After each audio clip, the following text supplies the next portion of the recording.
John Krasinski is at it again with A Quiet Place Part 2, the unexpected sequel to the first film of the same name. This film gives us more monsters, as well as world building and character growth. Since audiences will have some idea of what we're in for, this being a sequel and all, the stakes are raised.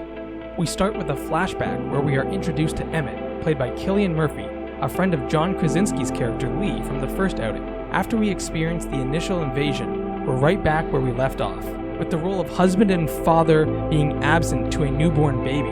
The surviving family members must now search for others who can help them. They know if they head to an old foundry, they may find Emmett and his family. There is some great tension while the family slowly makes their way to the foundry, and without spoiling it, the journey does not go smoothly. They ultimately find Emmett, who is all alone and hiding out in an old airtight furnace when the monsters come near. Emmett is reluctant to take them in at first, but agrees to put them up temporarily. And while recuperating from the long trek, Marcus hears the song Beyond the Sea being played on Emmett's radio, and Reagan thinks it's a clue that survivors are on an island and wants to seek them out. Reagan decides to go it alone, and after some convincing from Evelyn, Emily Blunt's character, Emmett goes after her, luckily for Reagan. Emmett then helps her on her journey, where it's not only the creatures they need to watch out for. Meanwhile, Evelyn and Marcus have their own troubles with monsters, which results in some very tense scenes where you'll be holding your breath. Upon reaching the island, Emmett and Reagan find people rebuilding society. However, they may not be the only newcomers to the island. The performances from everyone are amazing, and I particularly like the child actors Millicent and Noah. They really get to flex their acting chops in this one. Some of the most unique scares come from the POV of Reagan, as we the audience experience her world of absolute silence.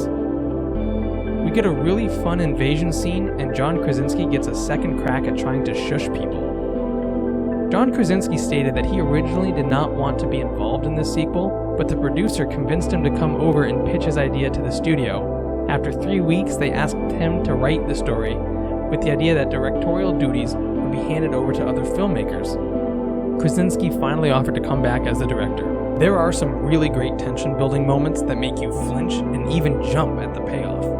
Once again, the sign language really helps sell this film's atmosphere, but not all characters know it this time around, which is one more hurdle for them to overcome. One issue I have with the film is we see way too much of the monster.